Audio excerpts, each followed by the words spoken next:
있습니다. 요한복음 9장 1절부터 5절까지 한 절씩 교독을 하겠습니다. 제가 먼저 읽겠습니다. 예수께서 길을 가실 때에 날 때부터 맹인된 사람을 보신지라. 제자들이 물어 이르되 라삐여, 이 사람이 맹인으로 난 것이 누구의 죄로 인함이니까? 자기니까 그의 부모니까? 예수께서 대답하시되 이 사람이나 그의 부모의 죄로 인한 것이 아니라 내가 그에게서 하나님의 하시는 일을 나타내고자 함이라. 때가 아직 낮음에 나를 보내신 이의 일을 우리가 하여야 하리라. 밤이 오리니 그때는 아무것도 할 수 없음이라. 내가 세상에 있는 동안에는 세상의 빛이로라. 다 같이 예수께서 이르시되 내가 심판하러 이 세상에 왔으니 보지 못하는 자들은 보게 하고 보는 자들은 맹인이 되게 하려 함이니이다. 네, 우리 옆에 분에게 당신은 행복합니까? 물어봐요. 그냥 이렇게 무표정한 표정으로 하지 말고 제가 먼저 한번 질문해 볼게요. 사람이 행복하지 않는데 계속 살아야 될 이유가 있어요? 아침부터 좀 너무 무거운 질문 했나? 그리고 계속 불행한데 계속 살아야 돼요? 날 때부터 이렇게 장애자가 계속 살아야 돼요? 역시 좀 질문이 무겁나? 자, 그 다음 넘어가겠습니다. 그 다음, 보세요. 지금 제자들이 이 사람 나이가 몇인지 모르겠어요. 아마 20대 중반 정도 되지 않았나 저는 생각하는데, 태어날 때부터 세상을 한 번도 본 적이 없고, 또 유대인들은 그렇게 된 것이 죄 때문에 벌 받아서 저렇게 됐다, 이렇게 생각하는 것이 그들의 상식이었단 말이에요. 그러니까 이 사람은 이중으로 부담을 짓고 살아갑니다. 장애자가 되어서 인생에 행복하지 못한 것도 힘든데 당신은 죄인이다, 이건 치명타 아니에요? 얼마나 힘들게 살아왔어요. 그러니까 지금 예수님의 제자들 비롯한 유대인들의 생각이, 저런 사람이 살아야 될까? 이거잖아요. 저 사람이 우리하고 같이 사는 것이 우리한테 부담이 되고 수치다, 그거잖아요. 이것은 오늘 우리 사회에서도 대단히 만연한 형편이다. 여러분, 한 몇 년 전에 가나가와 켄에서 일어난 사건 알지요? 어떤 그 노인 시설에 그 직원이 노인들 20 몇 명 죽였잖아요. 나중에 붙잡혀서 왜 죽였냐 하니까 이 사람들은 우리 일본 땅에서 살 가치가 없기 때문에 죽였다잖아요. 그러면은 이 사고가 그 한 케이스만 아니잖아요. 일본 한국 많은 이런 것이죠. 예수님은 보실 때 당신은 충분히 살 가치가 있다고 생각하신 거죠. 그러니까 예수님은 어떤 사람이 살아가는 삶의 이유를 네가 행복하냐 불행하냐라고 따진 것이 아니지요. 그걸 좀 다른 질문 해보겠습니다. 제가 첫 번째 제목을 그래서 그는 행복했을까라고 달았지요. 그래서 예수님께서 이 장애자를 고쳐주셨죠. 고침받기 전에는 분명히 불행했단 말입니다. 그러면은 그래서 고침받은 후에는 이 사람이 행복했을까요?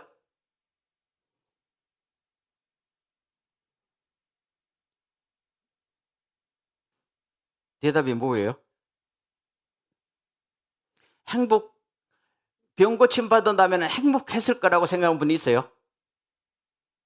아니, 병 고침받은 후에도 여전히 행복하지 못했을 것이라고 생각해요? 그럼 제가 솔직히 물어봅시다. 돈이 없으면 행복할까요? 아니, 돈이 없으면 어떻게 행복해요? 행복하지 못합니다. 아픈데 병원에도 못 가고, 먹고 싶은 거 먹지도 못하고.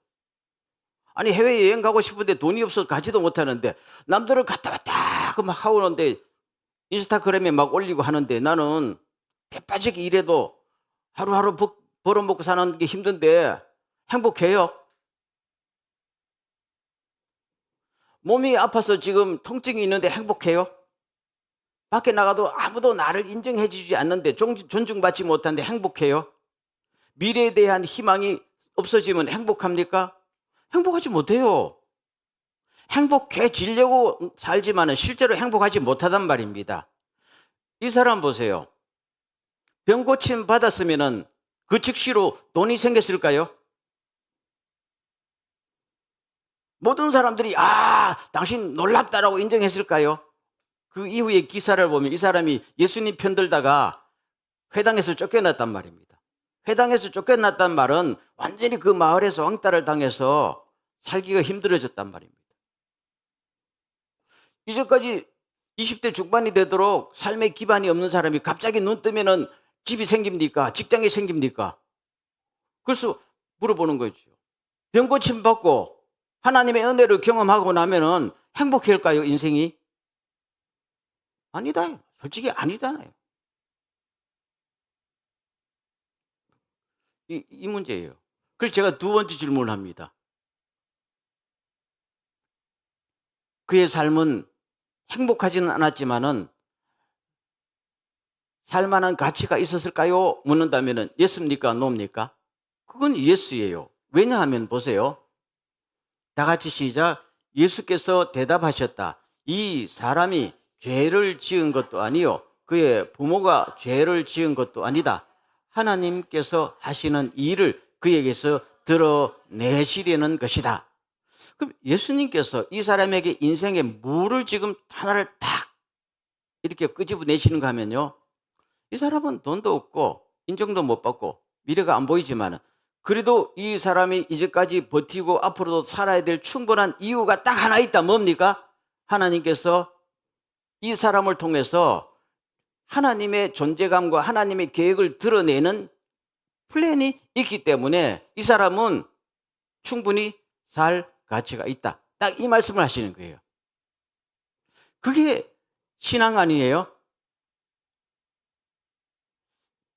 많은 사람들이 나는 행복하지 못하다 그러면 자살하잖아요. 행복하지 못하다 그러면 우울증에 걸리고. 그런데 성경에 특별히 예수님은 인생을 볼 때 네가 행복하냐 불행하냐를 삶의 이유나 기준점으로 설정하지 않는다는 사실입니다. 성경 전체가 그래요.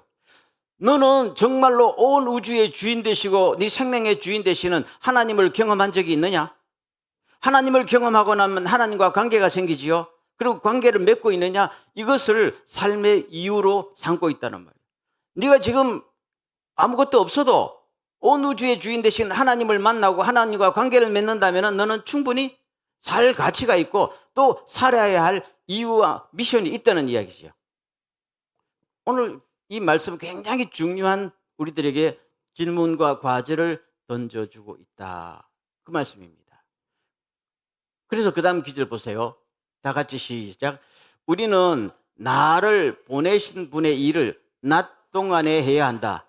아무도 일할 수 없는 밤이 곧 온다. 내가 세상에 있는 동안 나는 세상의 빛이다. 요한복음에 오면 계속 예수님께서 나는 세상의 빛이다 말씀하시죠. 그러면은 나의 제자들은 너희도 세상의 빛이다 그 말이잖아요. 한번 따라하겠습니다. 와다시와 요노 히카리다. 무슨 아무 생각이 안 들어요? 무슨 느낌이 안 듭니까? 좀 들 수 있기를 바랍니다. 그렇죠? 이 말이 굉장히 중요한데요. 그럼 여기에 대한 설명을 하기 전에 제가 하나 물어볼게요. 예수님은 이 땅에서 사시는 동안에 행복하셨을까요? 예수님은 우리의 주님이시고 우리 삶의 본이잖아요. 그분은 행복했을까요?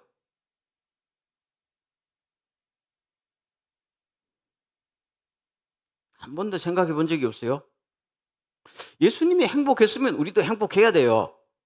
그런데 우리의 지금 통념상 예수님은 행복한 인생을 살았을까요? 아니지요. 돈이 없었잖아요. 다른 사람에게 인정받지 못하고 맨날 비난받았잖아요. 그렇죠? 그리고 사는 동안에 저 사람이 뭐 사생하다 뭐다 수많은 구설수 속에 살았지요. 그리고 나중에 뭡니까? 완전히 왕따 당해서 신성 모독자로 십자가에 돌아가셨잖아요. 그 삶을 두고 누가 행복하다고 말하겠어요? 전혀 행복한 삶이 아니었단 말입니다. 우리는 이것을 꼭 알아야 돼요. 우리 많은 크리스찬들이 예수님은 행복하셨을 것이다. 고로 나도 행복해야 된다. 이 말씀은 성경 어디에도 존재하지 않습니다. 제 말이 틀렸습니까? 예수님은 절대 행복하게 사신 적이 없어요. 우리 기준으로. 아무것도 없었어요. 나는 여우도 굴이 있고 공중에 나는 새도 자기 집이 있는데 나는 뭡니까? 집 한 채 없고 요새 말하면 통장도 없고 아무것도 없다는 말입니다. 이런 분이 절대로 행복할 수 없어요. 그런데 이분이 그럼에도 불구하고 주님께서 자기 삶을 통해서 우리한테 던지는 메시지는 내가 세상의 빛이기 때문에 살아야 될 이유가 있고 살 가치가 있다. 딱 이 말씀이에요, 지금. 계속 그 이야기예요. 그렇죠? 내가 세상의 빛이 아니면 살 이유가 없다는 거잖아요. 빛은 어둠에서 어둠을 몰아내고 모든 사람에게 빛을 비추는 게 사명이잖아요. 내가 빛이기 때문에 이 어두움과 부패가 많은 세상이지만은 살아야 될 이유가 있고 내가 여기서 빛을 비추지 않으면 세상은 아무 의미가 없다는 거잖아요. 대단한 뭡니까? 삶의 이유, 미션, 이것을 사는 거죠. 물론 예수님께서 사는 동안에 기뻐하지 않거나 뭐 이런 예수님도 때로는 대단히 웃으시고 기뻐하셨어요. 언제요? 주로 이런 양을 찾을 때, 사탄의 권세가 물러갈 때, 그렇지요? 이럴 때는 너무너무 기뻐서 하나님의 뜻이 하늘에서 이루어진 것처럼 땅에서도 이루어지는구나 하면서 기뻐하셨다는 말입니다. 결국 예수님이 기뻐하신 것은 우리가 지금 사는 행복이라는 개념과 다르잖아요. 그럼 여기서 또 하나 물어볼게요. 예수님의 제자들은 행복하게 살았을까요? 아니지요. 베드로 행복하게 살았어요? 사도 바울 행복하게 살았어요. 우리가 신앙의 모델로 삼고 있는 모든 예수님의 제자들 중에 행복하게 산 사람은 아무도 없다. 그러면 성경이 우리에게 뭘 가르쳐 주는가 하면은 삶은 행복하게 살려고 사는 게 아니라는 이야기예요.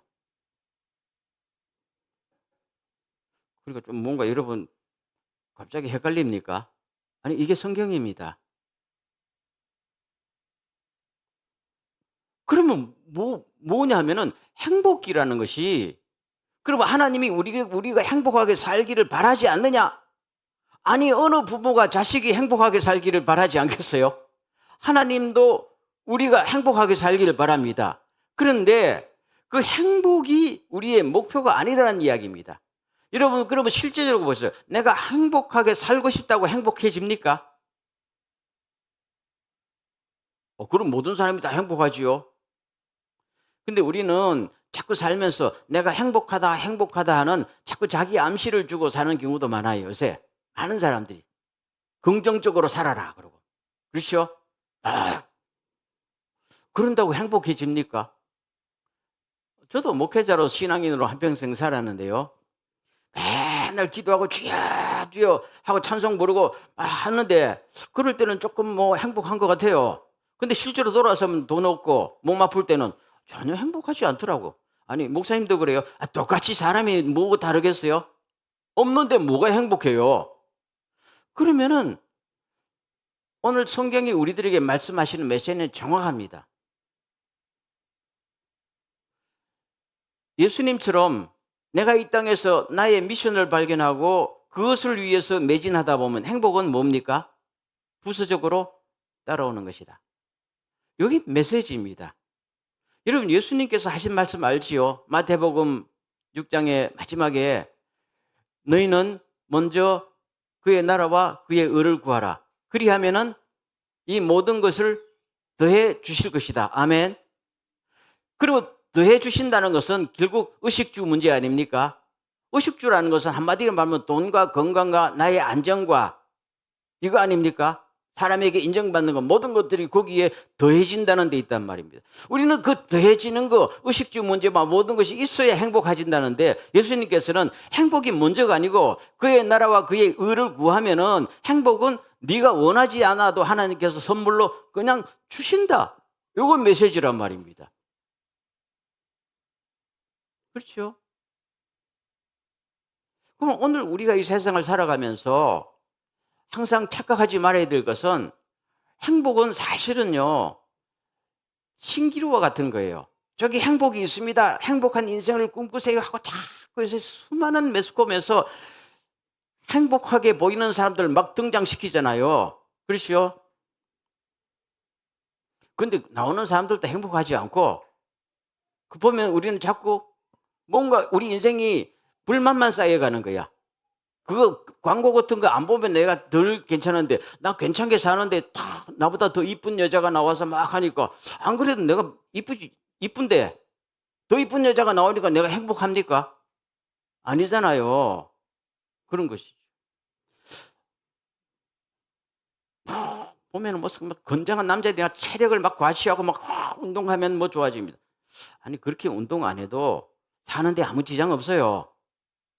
그런데 그런 걸 막 보여주니까, 아휴, 내가 이 근육도 좀 나와야 되는데, 근육 안 나와도 아무 지장이 없어요.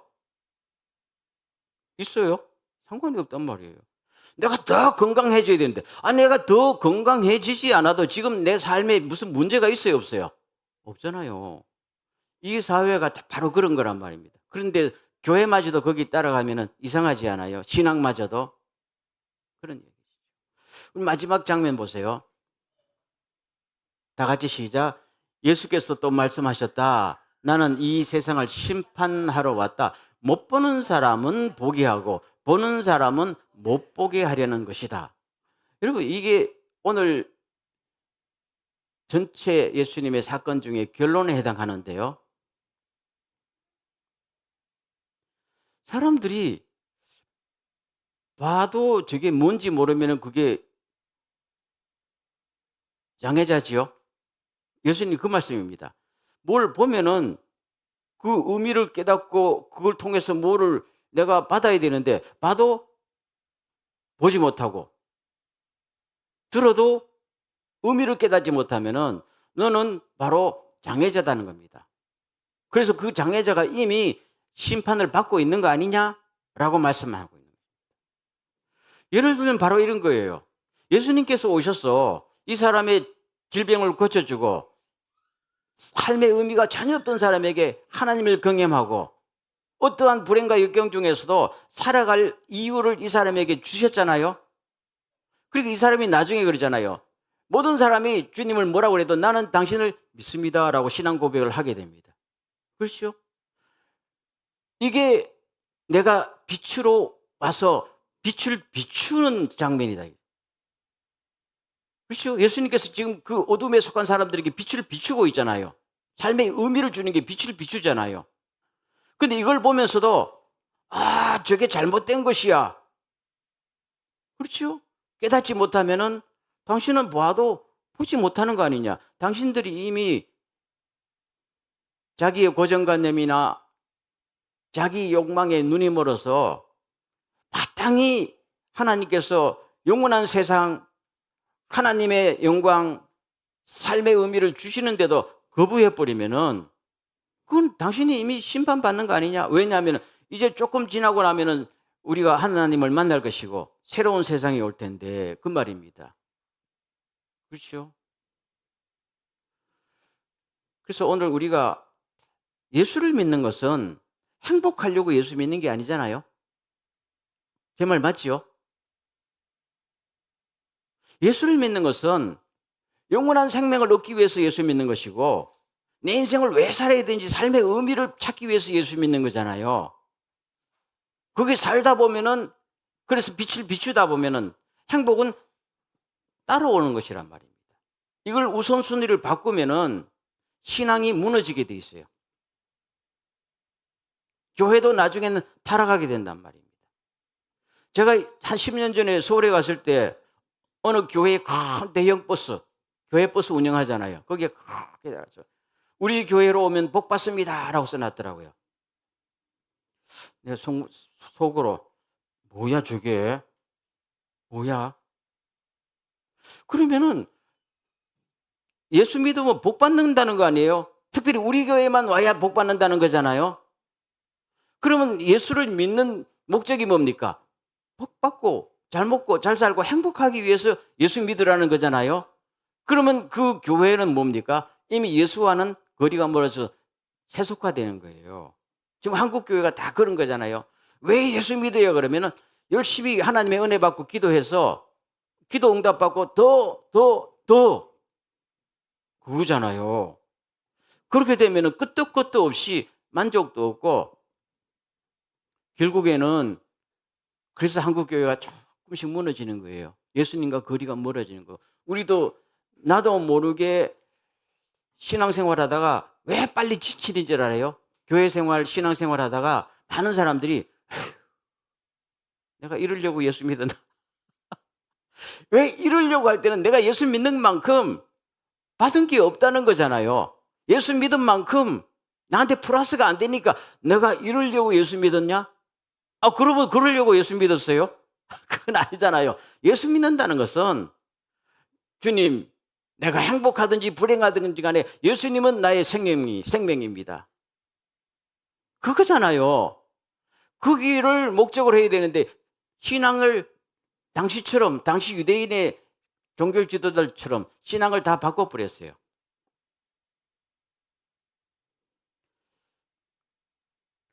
얼마 전에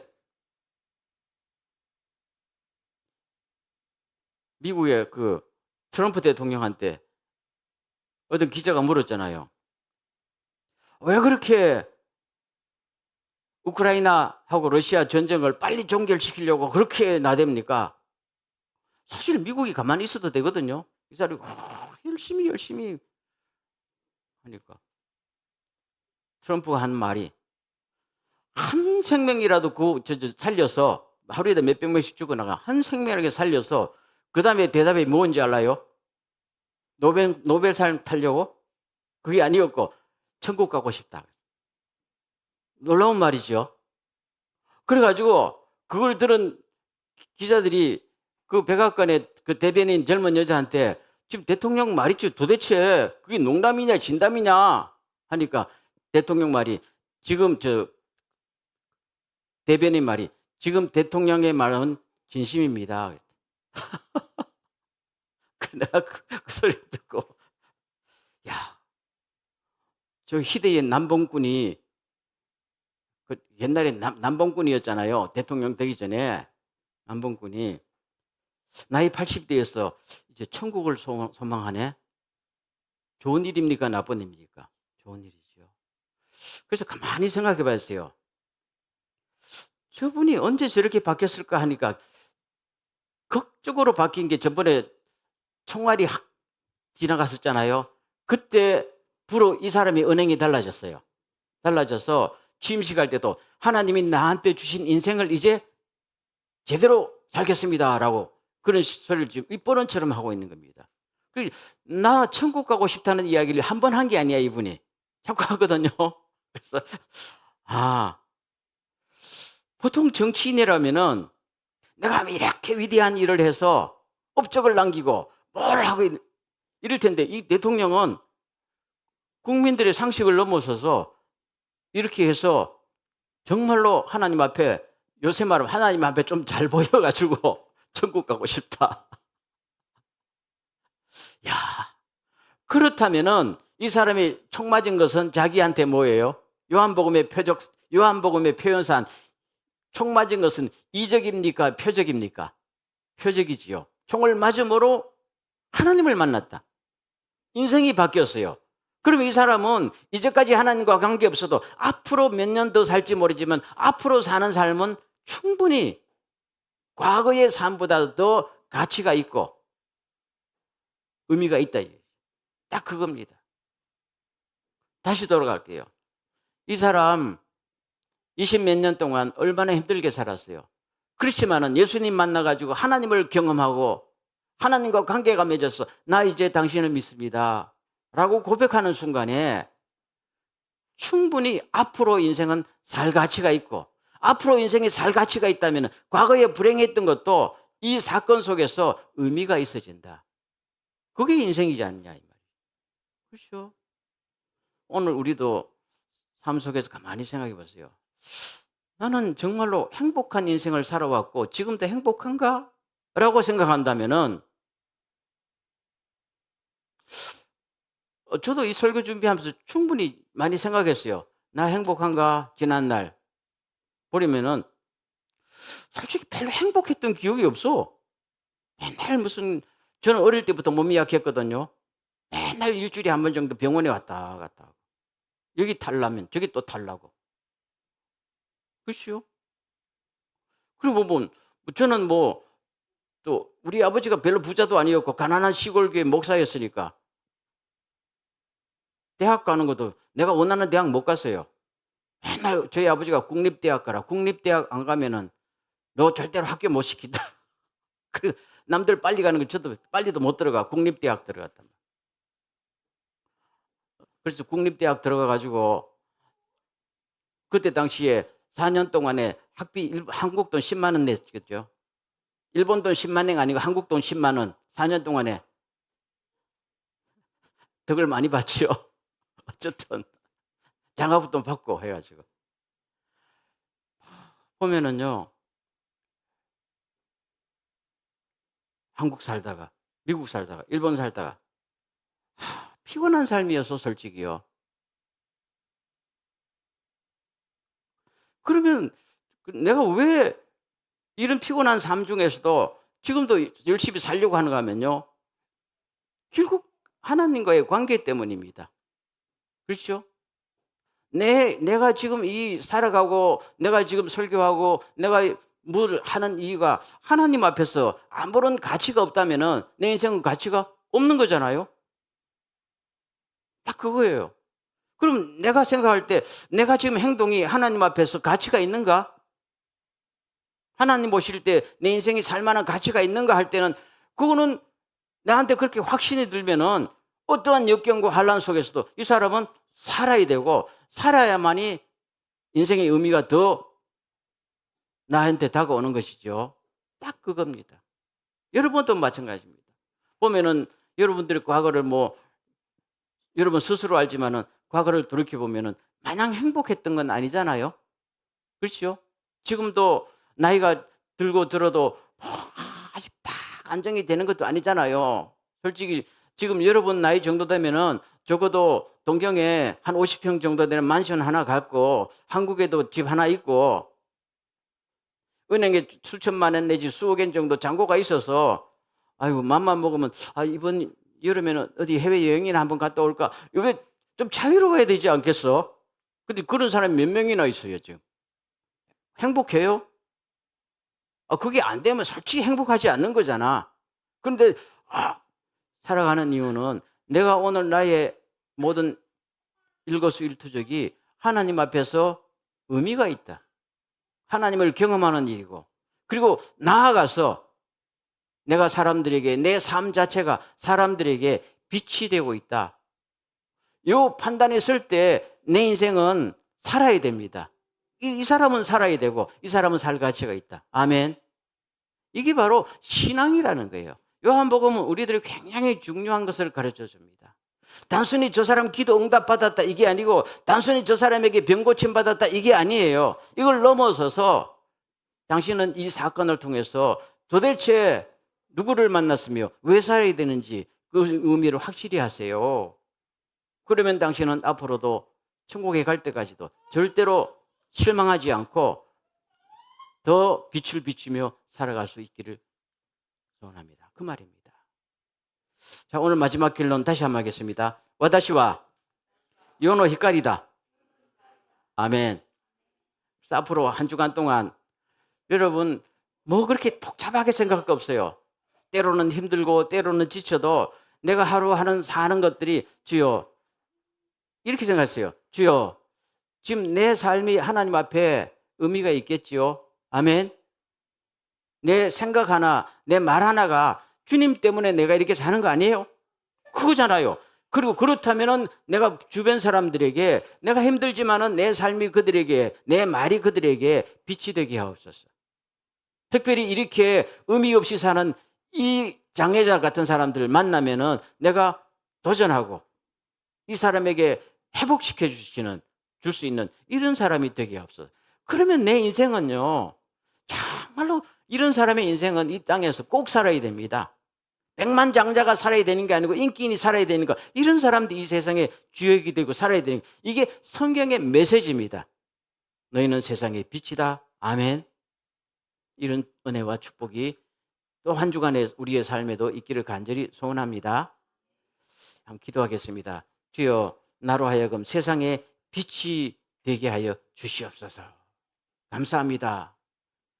다 같이 한번 기도하겠습니다.